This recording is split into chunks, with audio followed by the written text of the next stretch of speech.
Welcome to At the Counter with the Baking Pastor. I'm Laura. Pull up a chair. There's no rush here.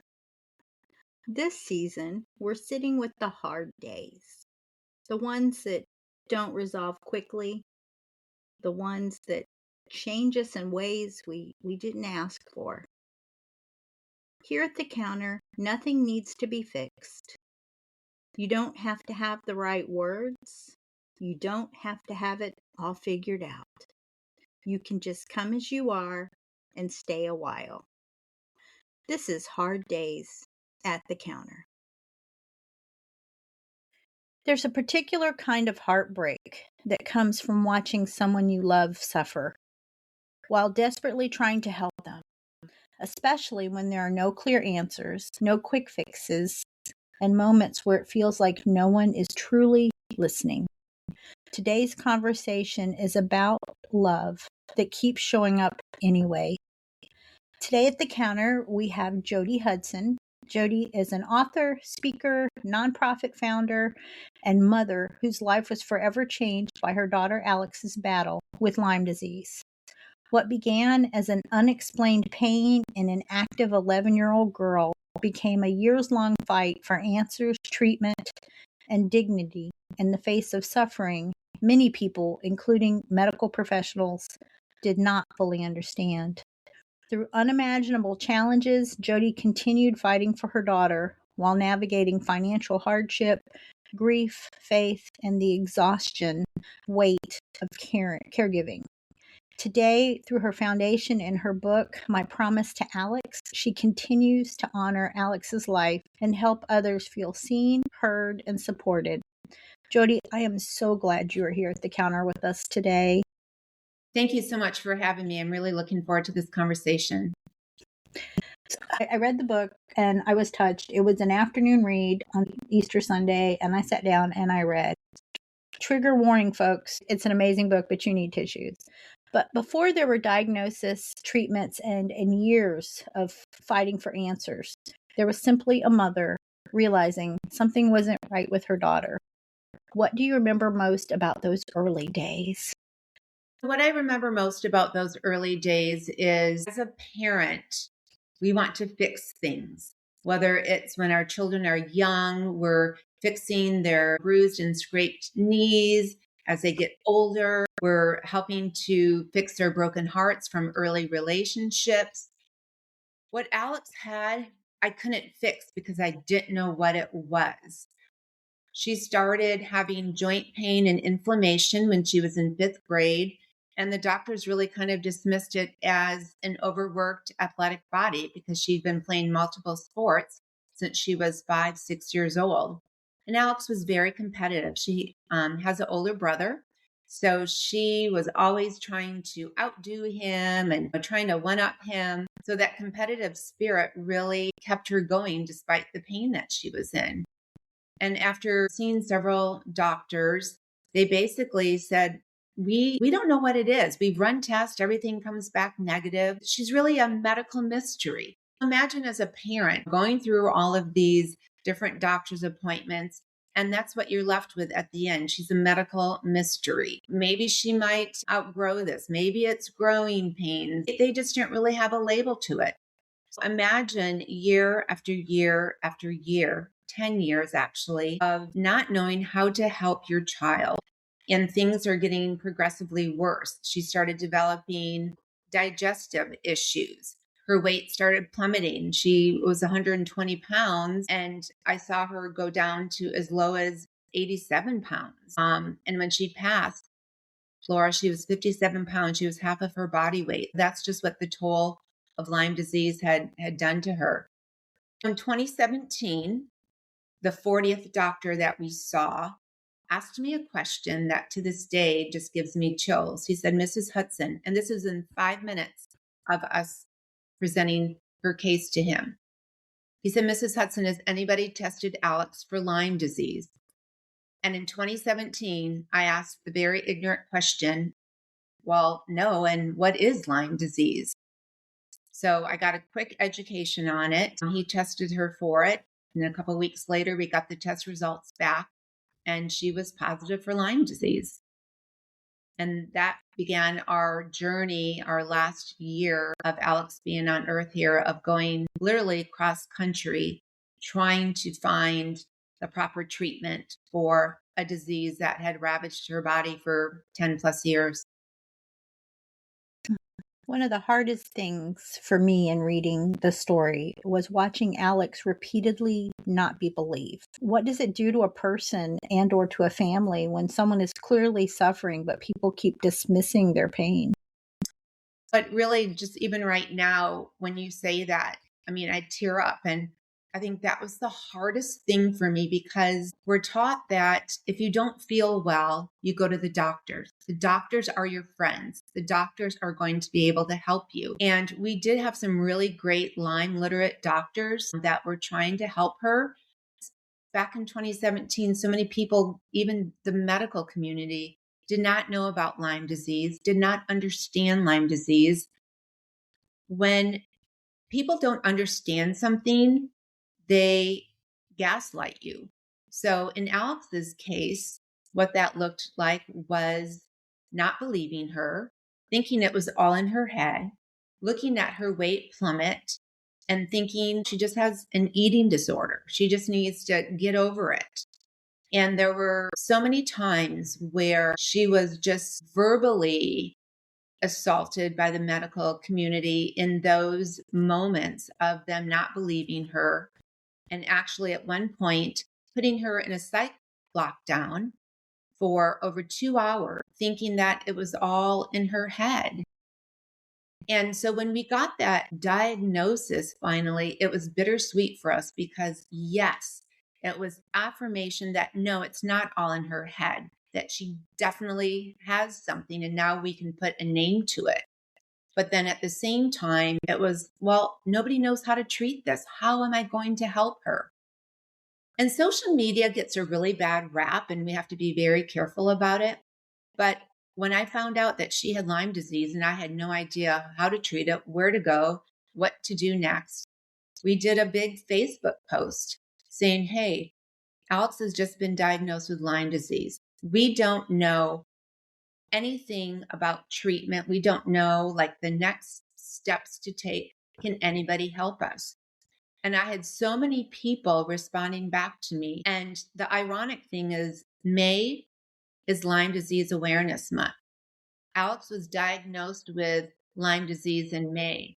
And our local TV station, Case, had just had 3 women on talking about Lyme disease and how their daughters have been battling with it. And this was unbeknownst to me, because I didn't have time to watch TV. I was working full time and, trying to help manage Alex.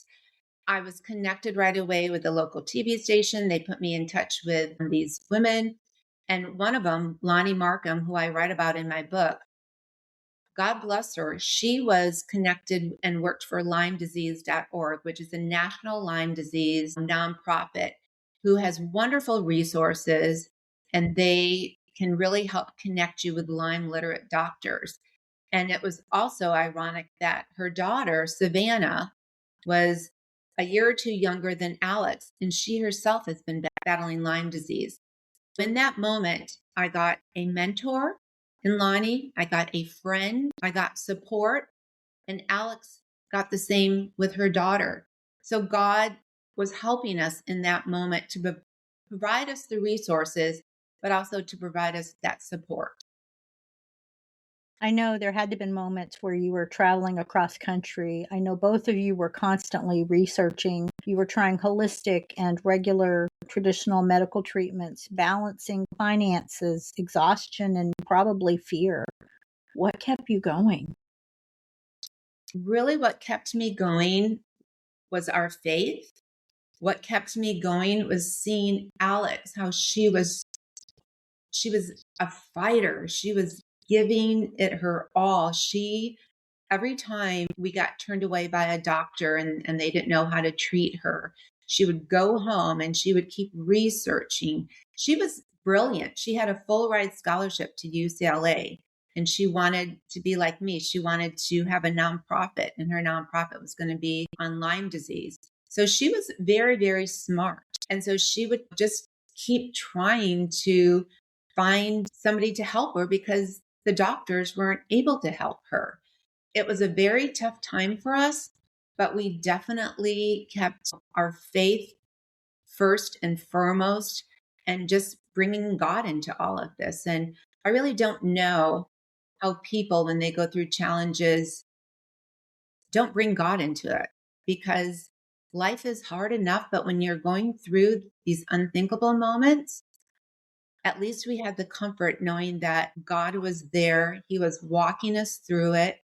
He didn't have all the answers for us too, but at least it was our fountain that we would keep getting nourished from, our spiritual nourishment, just keep going back to him, especially in the end. I know you read the book, so you saw Alex's whole transformation within the last 3-4 months, how she knew in her mind that she wasn't going to get better. So she immediately started transferring this whole journey of hers into redemptive suffering, how she could take on others' challenges and how she could use her pain for her own purpose, and bringing in a couple of different prayer couples to help her to keep on track with her faith and with her journey and her whole testimony. So really, it was amazing just to see that whole transformation.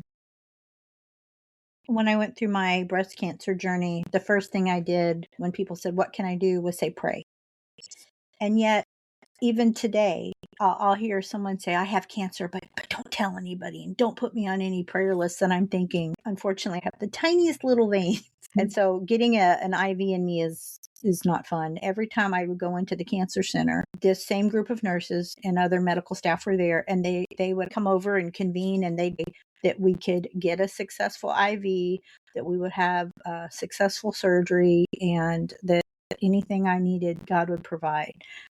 That's not something you get in a regular medical facility. I was greatly blessed with that. And you know what? We had a lot of those blessings as well. I think it was just because we were so strong in our faith. And so God kept giving us these signs of, don't give up. I'm still here with you. And one of Alex's treatment facilities that she spent over 3 weeks in, the second day, I had an encounter with one of the staff members who just saw me being sad and being a mother whose heart was broken. And he sat down and prayed with me. Then he looked up and showed me where his office was. And he said, "You come see me and you bring Alex every day, and I will pray you through this." And so we did. God definitely sends you these human angels, I call it, to help support you through these walks. And there were so many wonderful, God wink moments that really helped to sustain us through this. I know when I went through, I ended up what I call worship in the wait, because there's so much waiting. At least I had a diagnosis early on. You guys didn't. And so there was tons and tons and tons of wait time. Yes. And if you don't have your faith to sustain you, then it's really tough. Amen. I think a lot of people listening know what it's like to keep functioning while carrying something incredibly heavy. What is it like trying to hold everything together while watching your daughter suffer? It is the most unimaginable feeling, experience. You really feel like you are just, I call it like a twisted sister. I mean, you're trying to keep it together for your child while at the same time, just this unknown, this uncertainty. And I have this one moment, and I write about it in the book, where it was December and she passed away in March of 2018. I'm very type A, and when I get anxious or nervous, I start cleaning. I'm sure a lot of people can relate to. So I'm dusting away, cleaning, and I just had this moment where I needed to get out of the house because I just could feel something like brewing inside of me. So I told Alex, who was in the back bedroom, I said, "Honey, I'm just going to run to the grocery store really quick and I'll be right back." And so I took off and I'm driving in the car and I pulled over and I just had one of these moments. And I think all of us going through hard things probably have had these moments with God where you just kind of give it to him, right? I mean, I'm pounding on the dashboard and I'm saying, you know what, God, I cannot handle this anymore. I am done. I am spent. I basically gave God an ultimatum. Like, you either take my daughter right now or you heal her, because this purgatory, this in between, this unknown, it's not working out for me. And it's not working out for Alex. So make it happen. So funny, right? We sit here and tell God all these things to do, and he's just like shaking his head up above. Anyway, I got all that out and I came back and started cleaning again. And I look out into our courtyard where we have a beautiful fountain. And I saw a bluebird, and I'd never seen that bluebird before. And it just really took me by surprise. And it also kind of calmed me at the same time. I walked back into Alex's bedroom and I said, Alex, have you ever seen this bluebird before out in the courtyard? And she's like, yeah, Mom, I've been seeing it the last couple of months. Now she was seeing it, but I had not been seeing it. And she said, it comes every day at 3:00 p.m. And I said, well, how does that make you feel? What does that do for you? And she said, it just really brings me peace. It calms me. And she said, I feel like it's a sign from God. Like he's telling me, I'm still here with you, Alex, and you still have another day here on earth. And in that moment, I felt so little, because here I had just been yelling at God, giving him this ultimatum, just pouring out all this ugliness to him. And he turned it around and gave me this beautiful sign like, Jody, just have peace. Just have calm. I am with you. Life isn't always going to give you the answers that you want, but I am always with you to help you. And it just really helped my whole perspective on her situation. And it really did calm me.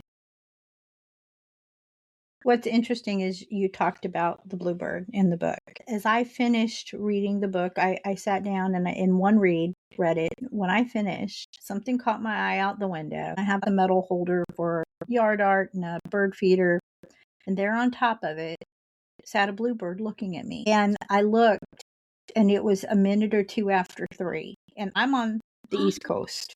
You're on the West Coast, so not the same 3, but still 3, right? I got my phone out and I got a picture. Thankfully, it didn't move. I had been in tears multiple times over the book, but I just sat there and was like, wow. Because here we have what we call Tweety birds, cardinals, dove.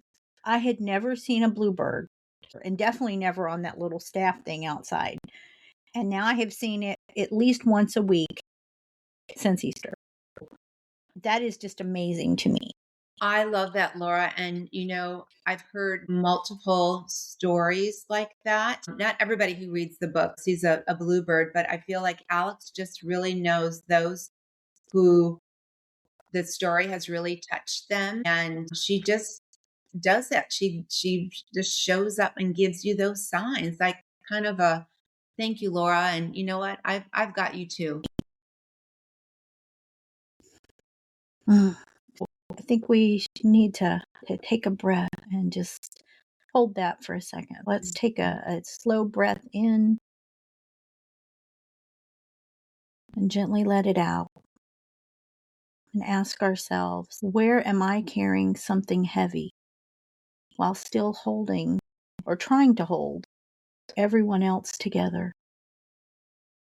We don't have to pretend that it isn't hard. It's okay if it's hard, and it's okay to not do it by ourselves.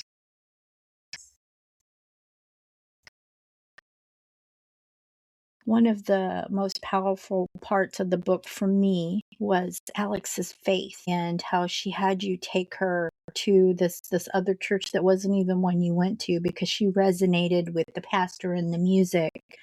And of course didn't know anybody, so she didn't have to explain her situation, because sometimes humans ask some really interesting questions. Yes. But even while suffering deeply, she continued to trust God, and she served others. You used to take her around to give food out to homeless, and she wanted to put gift packages together. What did her faith teach you? Her faith taught me to turn the other cheek and to, forgive others. There were so many times during Alex's battle, especially when she was losing weight, that people were not kind to her. One time we were at CVS pharmacy, and a woman came up to her and said, "You really need to put on weight. You don't look good.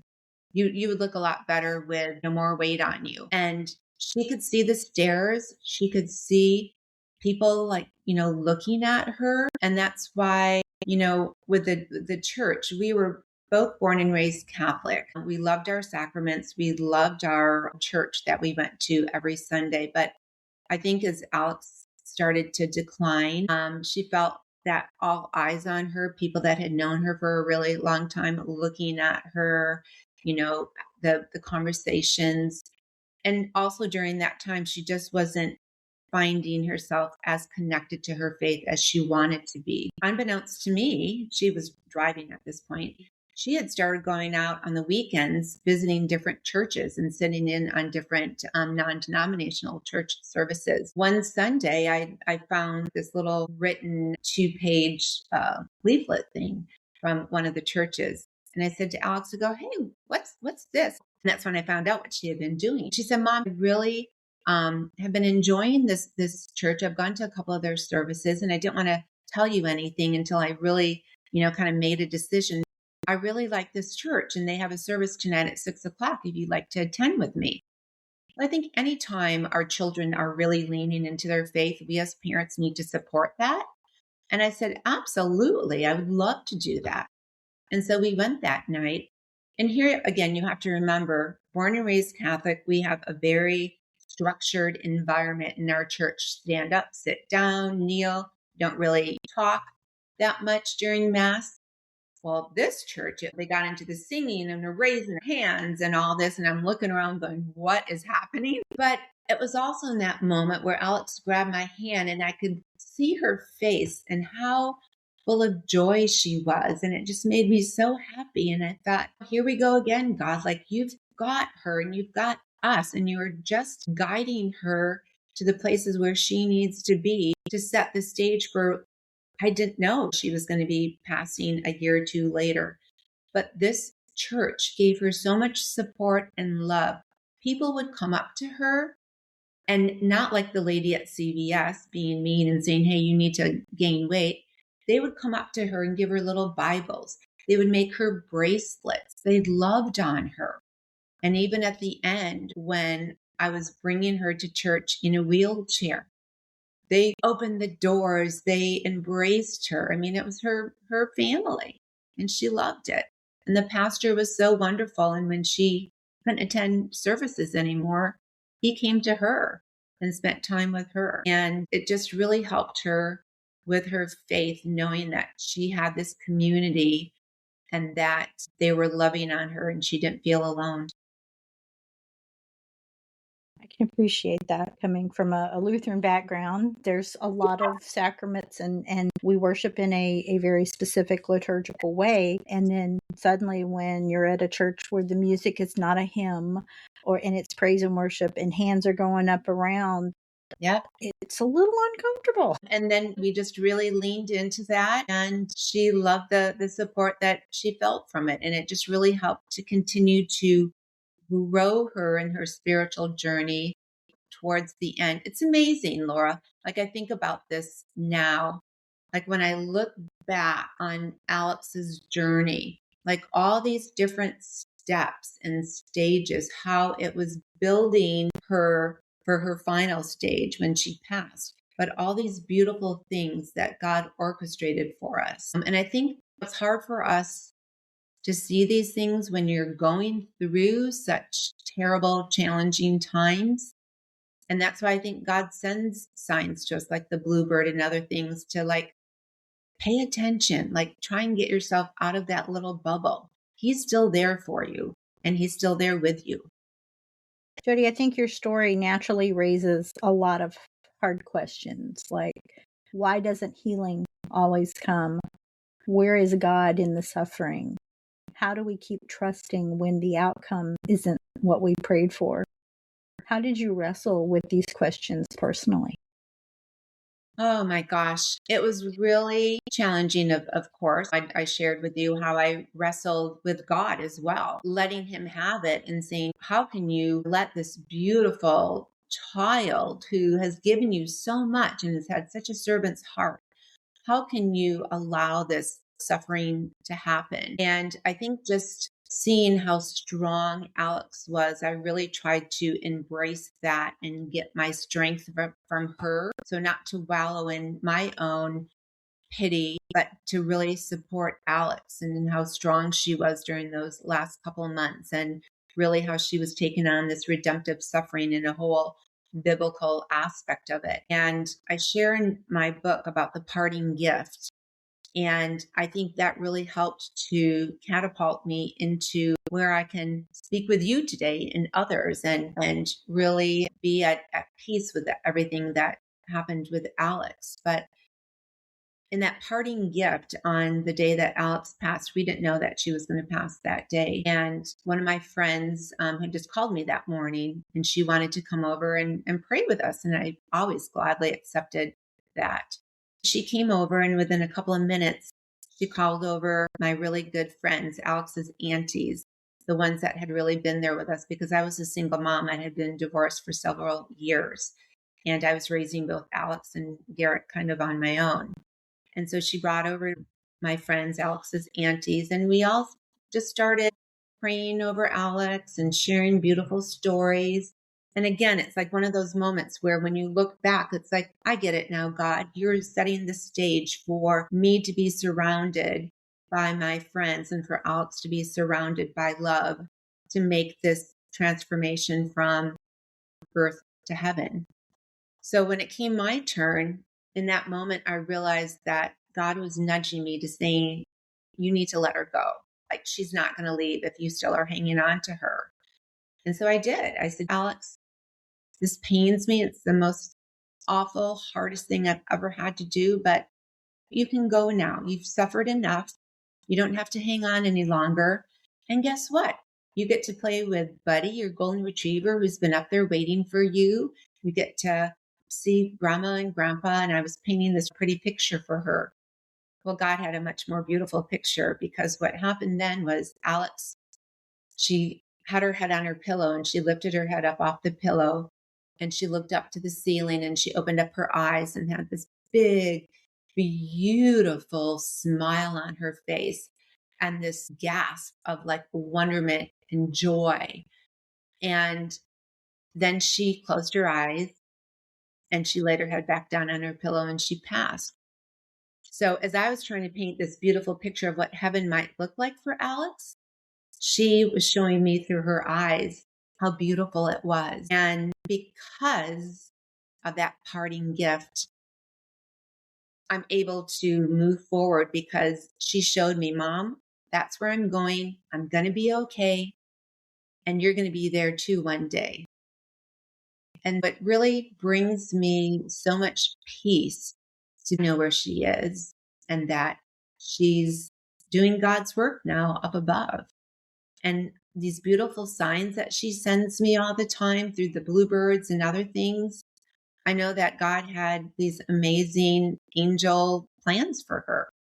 I'm so honored that I had her for 22 years. And now she's back with, her Heavenly Father. Do I, miss her every day? 1,000%. Would I like to have seen her get married, have children, my grandchildren? 1,000,000%. But, God had different plans for her, and I have to accept that. I love what your friends did, and that you were able to tell her it's okay. Yeah. Having been a pastor and walked with several families at the end, I got this sense with each of them that their loved one was hanging on, waiting to say it was okay. And I would move the person aside and try and tell them, always met with a look of shock or horror. How can you say that? How can I let them go? Well, they're not yours to keep. You're prolonging the suffering. And they'd go back and they'd say something, and usually within 5 minutes, the person had passed. Oftentimes, they'd wait till someone would leave and go to the bathroom. That person had not given them permission. Right. And I love that you knew that you needed to do that. That's something I don't think culturally we teach or express. I feel because Alex and I were mother-daughter relationships are all very different. Everyone has different dynamics, but because of everything that we went through together with just her long lingering disease, the divorce, she saw me just always fighting really hard for her. We just were so in one. So it's like I sensed it. I knew what I had to do. Again, it was very, very hard to do that, but I knew that we would still be together as a team as we are today. I mean, we're still doing things together. I'm doing her foundation with her, writing this book for her, still honoring her story, still talking about her 8 years later. There'll be a time that I'll be reunited with her, but today I just have to do it a little bit further apart from her. I love that you named the book Your Promise to Yeah. Alex, and that you have started the foundation. You have used it to share what she was doing, and you're using the book to also get the message out. Are Yes. there any other ways you were keeping her promise?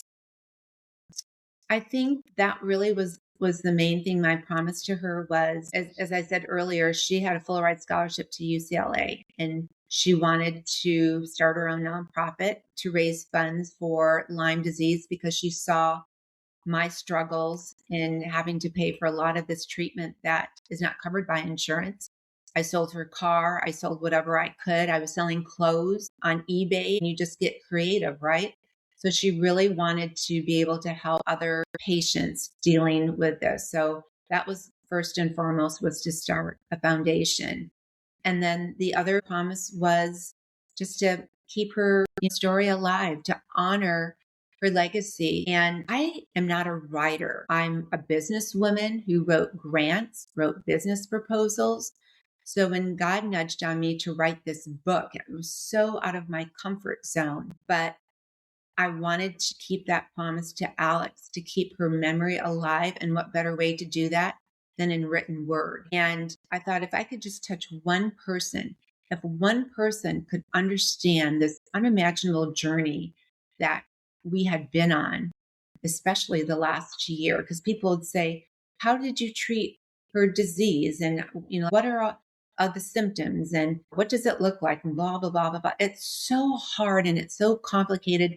And quite honestly, it's so exhausting trying to tell everybody about what we went through.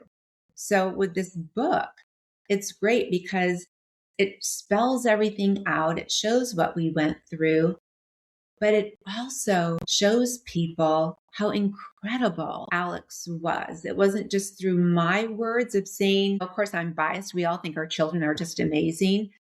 But by showing people, giving them examples of the faith, her walk through this challenging disease, I really think that she's like a modern day saint. And I've had so many people.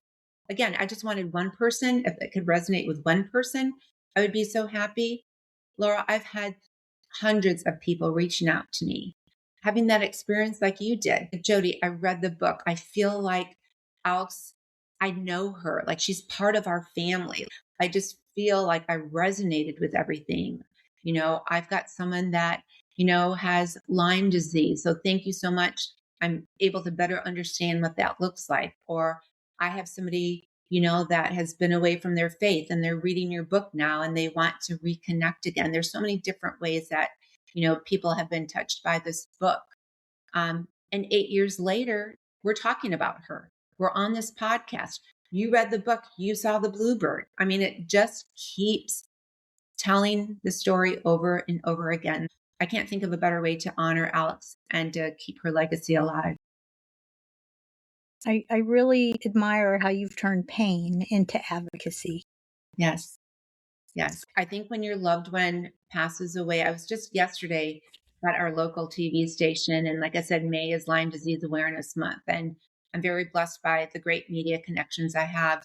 I've done 2 days back to back of media interviews on it. But I talked about that yesterday, about the grief and how we move forward. And when we lose our loved ones, everyone handles it differently. But for me, I'm very project mode, I'm very project based. So I think that was easy for me to say, I want to start a foundation. I want to do this. I want to do that to continue to honor her. And I think, people that are listening to this podcast right now, you don't have to go overboard like I did and start a foundation and write a book. Okay. Like for some people, they're like, oh my God, this woman's wackadoodle.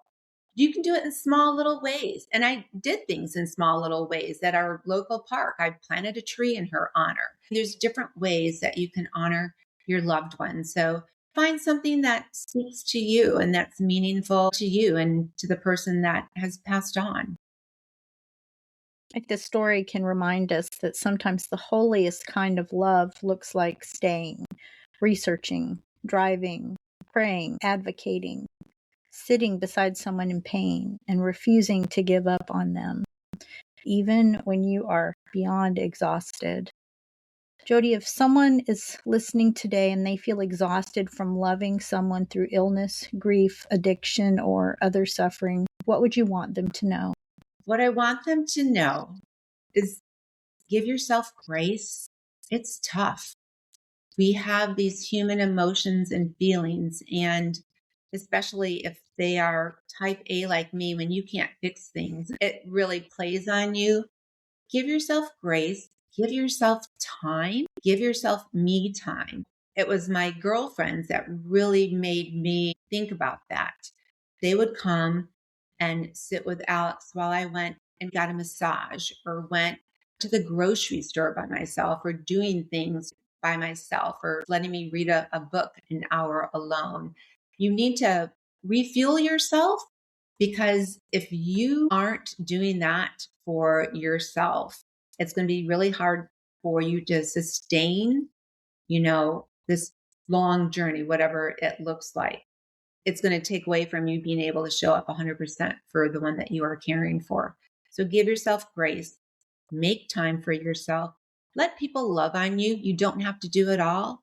If people want to bring you food, if they want to bake you something, let them do it, even though you might have 100 casseroles in the refrigerator and maybe 20 butt cakes.